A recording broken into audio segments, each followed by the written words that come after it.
Le protagoniste de cet anime est un puissant médium nommé Kogarashi. Il peut vaincre n'importe quel monstre sans effort, ce qui lui permet de ne pas craindre les fantômes. Pour économiser de l'argent, il s'installe à l'auberge Uraji, qui est réputée être une auberge de source chaude hantée. Il rencontre le fantôme de l'auberge Uraji, qui s'avère être une belle jeune fille. Constatant que Kogarashi peut la voir, la belle se sent très timide et manipule un objet pour étourdir Kogarashi. Kogarashi est alors réveillé par le propriétaire de l'auberge Uraji, Kitose. Il y a d'autres clients que Kogarashi dans cet hôtel. Parmi eux, Nonko, qui boit beaucoup d'alcool tous les jours, Sajiri, une femme ninja, et Yaya, qui ressemble à Catwoman. Pour la plupart des gens, la chambre louée par Kogarashi semble vide. Cependant, Kogarashi peut voir Yuna, le fantôme piégé dans cette pièce. Yuna est gênée d'avoir involontairement assommé Kogarashi tout à l'heure, mais elle est en réalité ravie de son arrivée. Depuis qu'elle est devenue un fantôme, elle a été forcée de vivre seule dans cette pièce et se sent très seule, mais maintenant, avec l'arrivée de Kogarashi, elle n'a plus besoin de souffrir de la solitude. Bien que Yuna soit un fantôme, elle peut toucher les gens et les objets car son pouvoir spirituel est très fort. Lorsqu'elle est effrayée ou extrêmement timide, elle utilise son pouvoir spirituel de façon incontrôlée. Kogarashi vient de passer une journée à l'hôtel lorsqu'un moine découvre Yuna. Le moine a pour mission de détruire tous les monstres. Il commence donc à attaquer Yuna, mais Kogarashi sait que Yuna est un bon fantôme et non un fantôme maléfique. Il aide donc Yuna et vainc le moine. Ce faisant, Kogarashi touche accidentellement le corps de Yuna. Yuna se sent très timide et utilise accidentellement son pouvoir spirituel pour faire tomber Kogarashi à nouveau. Kogarashi tombe dans les sources d'eau chaude de l'hôtel. Il se trouve que les autres clients de l'hôtel se baignent ici, et Kogarashi est à nouveau battu par eux.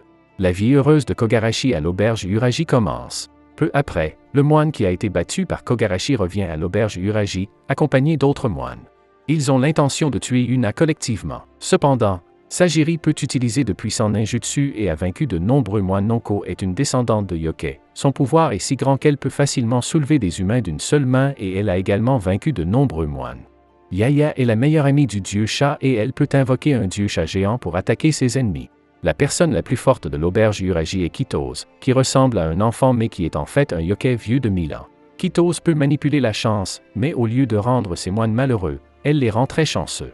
Recevant soudain toutes sortes de bonnes nouvelles, les moines ne veulent plus se livrer à des combats dangereux et rentrent tous chez eux pour profiter de la chance. Yuna est somnambule pendant son sommeil et Kogarashi se réveille tous les jours pour voir Yuna dormir sur son corps dans différentes positions. Yuna se réveille et jette accidentellement Kogarashi hors de la pièce grâce à son pouvoir spirituel. Témoin de la scène, Sajiri croit que Kogarashi a fait quelque chose de mal à Yuna. Un jour, Kogarashi rencontre un chat dans l'hôtel et le caresse pour découvrir que le chat a été transformé par Yaya. Malheureusement, Sajiri passe par là et renforce son incompréhension envers Kogarashi. Sajiri propose de chasser Kogarashi de l'auberge Uraji. Selon le règlement de l'hôtel, ils doivent jouer au tennis de table en double pour décider si Kogarashi doit être expulsé de l'auberge Uraji.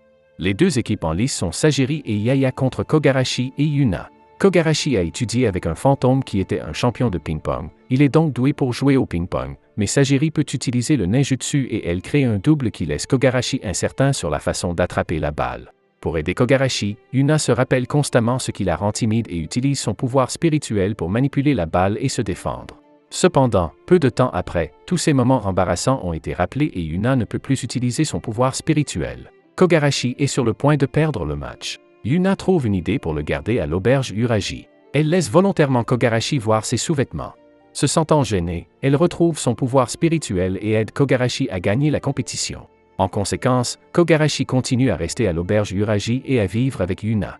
Après avoir déménagé, Kogarashi est transféré dans un lycée local. Yuna est curieuse de découvrir la vie scolaire et suit Kogarashi à l'école. En se présentant, Kogarashi dit sincèrement aux autres qu'il est médium. Tous les camarades de classe se moquent de lui, seule la plus jolie fille de la classe, Shizaki, garde le silence. Après l'école, Shizaki demande de l'aide à Kogarashi en lui disant que ses poupées volent souvent dans les airs de leur propre chef depuis peu. Shizaki est effrayée, mais elle n'ose pas en parler à qui que ce soit, car personne ne la croirait. Cependant, Kogarashi croit en elle et lui promet de l'aider à gérer la situation. Plus tard, il se rend chez Shizaki avec Yuna. Kogarashi n'a que ses poings pour combattre les monstres. Après avoir battu toutes les poupées de Shizaki, il ne découvre rien d'étrange. Il soupçonne que quelqu'un contrôle la poupée à distance. La nuit, les poupées volent à nouveau. Cette fois, elles deviennent encore plus terrifiantes et déchiquettent directement les vêtements de Shizaki.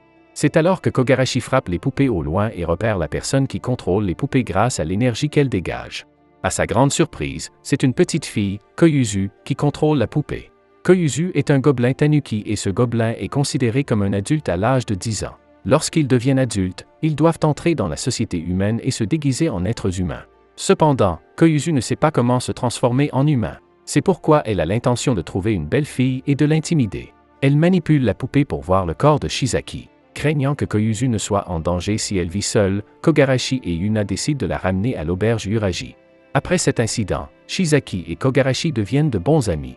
Elle est la seule de la classe à savoir que Kogarashi est en fait un médium. Comme Kogarashi, les ninjas de l'espèce de Sagiri sont aussi des médiums et leur travail consiste à utiliser le ninjutsu pour détruire des monstres maléfiques.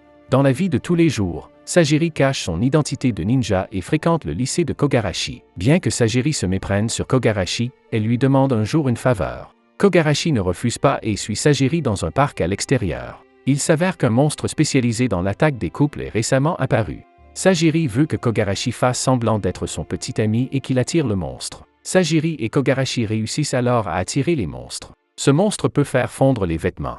Les vêtements de Sagiri et Kogarashi sont fondus par le monstre pendant la bataille, mais ils finissent par le vaincre. Sagiri se sent très timide à cause de la fonte de ses vêtements, mais en même temps, elle est reconnaissante envers Kogarashi qu'elle trouve être une personne gentille. Habituellement, Kitose prépare les repas pour les clients de l'auberge Uraji. Cependant, elle a dû quitter l'auberge pendant quelques jours récemment. Pendant son absence, les autres se relaient pour préparer les repas. Yaya, responsable du premier repas, apporte un paquet de nourriture pour chat. Pour le deuxième repas, Nonko achète beaucoup de bières et de snacks, qui sont comestibles mais ne conviennent pas pour un repas principal. Yuna est responsable du troisième repas. Malgré son aspect délicieux, le plat est mal assaisonné. En effet, en tant que fantôme, Yuna ne peut pas goûter les saveurs des ingrédients. Le quatrième repas est pris en charge par Sagiri, qui cuisine si mal qu'elle fait le pire repas des 2 jours. Lorsque c'est le tour de Kogarashi, il prépare un délicieux poisson grillé. Tout le monde est choqué de voir que ce poisson grillé est si bon. Il s'avère qu'il existe un maître fantôme du barbecue qui a appris à Kogarashi à préparer le meilleur poisson grillé.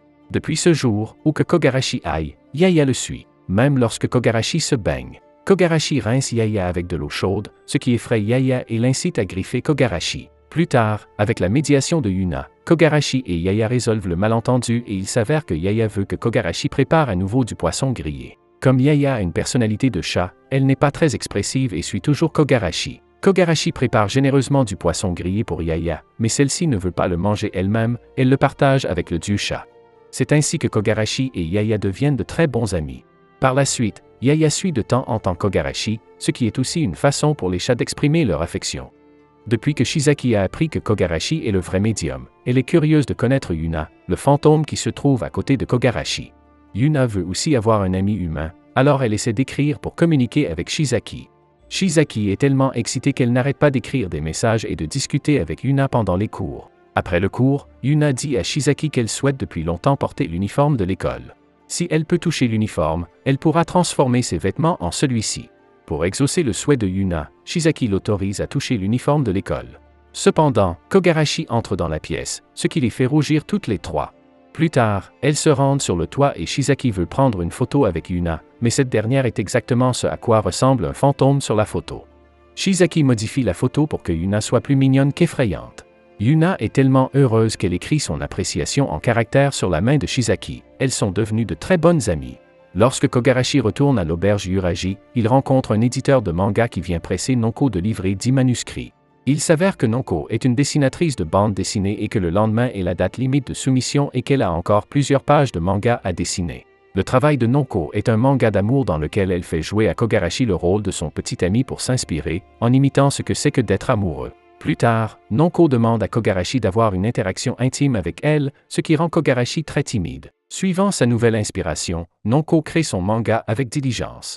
De plus, Nonko s'adonne fréquemment à l'alcool, sauf lorsqu'elle dessine des mangas. Après une nuit de travail acharné, elle livre son manuscrit à temps. Cependant, dès que son travail est terminé, elle se saoule à nouveau et a une autre interaction intime avec Kogarashi, ce qui étonne les autres et les rend timides. Kitose est généralement responsable de la cuisine et des tâches ménagères. Bien qu'elle ait l'air jeune, elle a en réalité 1000 ans, mais depuis peu, elle porte l'uniforme du collège et suit les cours dans une école secondaire de premier cycle. Kitose est très curieuse de découvrir la vie sur le campus, alors elle va à l'école, mais elle ne veut pas que les autres membres de l'auberge Uraji l'apprennent. Le principal du collège connaît Kitos depuis son plus jeune âge et il est la seule personne de l'école à connaître l'identité de Kitos. Avec son aide, Kitos peut aller au collège sans problème. Bien que Kitos ait l'air d'une collégienne, lorsqu'elle est maltraitée par des voyous, elle active ses pouvoirs pour leur porteur préjudice. Malheureusement, les hooligans rencontrent Kogarashi qui les bat. Kitos se cache et n'est pas identifié par Kogarashi. Après tout cela, elle admire Kogarashi, un adolescent passionné et courageux. Comme l'auberge Uraji est membre de l'association locale des sources thermales, Kitos reçoit un jour un bon de l'association, valable dans toutes les sources thermales de l'association. Kitos décide de donner le bon à Kogarashi pour qu'il puisse emmener Yuna dans d'autres sources thermales pour un rendez-vous. Il s'avère que Yuna a toujours souhaité avoir un rendez-vous, mais aucun garçon ne peut l'avoir et réaliser son souhait, mais maintenant Kogarashi peut être son compagnon de rendez-vous. Plus tard, ils se rendent à une autre source d'eau chaude et avant d'entrer, Kogarashi doit choisir un maillot de bain pour Yuna. Ils sont tous les deux très timides, mais Yuna finit par acheter le maillot de bain qu'elle veut, mais pendant qu'elle joue sur le toboggan aquatique, le maillot de Yuna est accidentellement emporté par le courant. Après que Kogarashi ait porté Yuna sur le toboggan, à cause de son extrême timidité, le pouvoir spirituel de Yuna a créé une énorme éclaboussure, mais indépendamment du processus, c'est un rendez-vous délicieux pour Yuna. Un jour, deux étrangers arrivent soudainement dans la ville où se trouve l'auberge Uraji. Il s'agit du dieu dragon et de son assistant, Oboro. Le dieu dragon veut trouver une femme pour l'épouser. Il a visité de nombreuses villes pour trouver une femme, mais aucune d'entre elles ne répond à ses exigences. Le dieu dragon veut une femme dotée de puissants pouvoirs spirituels pour l'épouser. C'est alors qu'il rencontre Yuna. L'identité de Yuna, qui est un fantôme, n'est pas un problème pour le dieu dragon. Le dieu dragon est très narcissique, il pense que la femme qu'il choisit tombera amoureuse de lui instantanément, alors le dieu dragon emporte Yuna et part, que Yuna le veuille ou non. Koyuzu assiste à l'enlèvement de Yuna, mais elle est trop faible pour l'arrêter. Plus tard, elle informe Kogarashi et Sajiri de la situation. Ils décident immédiatement de sauver Yuna. Le château du dieu dragon est situé sous un lac et est lourdement gardé par de nombreux yokai. Étant donné la force redoutable du Dragon God, Sajiri propose que Kogarashi attire l'attention du Dragon God tandis qu'elle saisit l'occasion pour s'infiltrer dans le château et sauver Yuna. Kogarashi s'introduit donc directement dans le château et se fait capturer par les yokai. Pendant ce temps, Sajiri s'infiltre dans la pièce où Yuna est retenue, mais Oboro est toujours dans la pièce et surveille Yuna. Sajiri et Oboro commencent à se battre et comme Koyuzu ne peut pas les aider, Yuna lui demande de s'échapper en premier. Bien qu'Oboro soit le valet du dieu dragon, elle est si forte que Sajiri est vaincue par Oboro et que le plan de sauvetage de Yuna échoue. Oboro dit au dieu dragon que le pouvoir spirituel de Sajiri est également très fort et lui demande d'épouser Sajiri. Kogarashi est furieux d'entendre cela. Il gronde le dieu dragon et lui dit qu'il a vécu dans la même pièce que Yuna pour l'irriter. Le dieu dragon est jaloux et donne un coup de poing rageur à Kogarashi, mais ce dernier n'est pas sérieusement blessé. Il n'a jamais attaqué Dragon God auparavant parce que Dragon God est un dieu, pas un monstre, mais maintenant, pour Yuna, Kogarashi doit vaincre Dragon God. C'est la première fois que Kogarashi utilise toute sa force. Bien qu'il ne soit qu'un mortel, le coup qu'il a porté à l'ensemble du corps a eu raison du dieu dragon. Oboro lance une attaque sur Kogarashi, mais comme Kogarashi a pour principe de ne jamais frapper les femmes, il continue de bloquer l'attaque d'Oboro. Quelle que soit la force de Kogarashi, il sera vaincu si cela continue. Heureusement, Koyuzu arrive avec Nonko et Yaya. Oboro est rapidement vaincu par Nonko et doit céder sa place. Sa seule mission est de développer la force de la famille Dragon God. Si Kogarashi et les autres parviennent à détruire la famille Dragon God, sa mission échouera. Oboro n'a pas d'autre choix que de libérer Yuna et Sajiri, mais Oboro a une nouvelle façon de rendre la famille du dieu dragon plus forte. Elle croit que Kogarashi est un joueur supérieur qui peut vaincre le dieu dragon et que la famille du dieu dragon sera renforcée si seulement l'enfant de Kogarashi naît.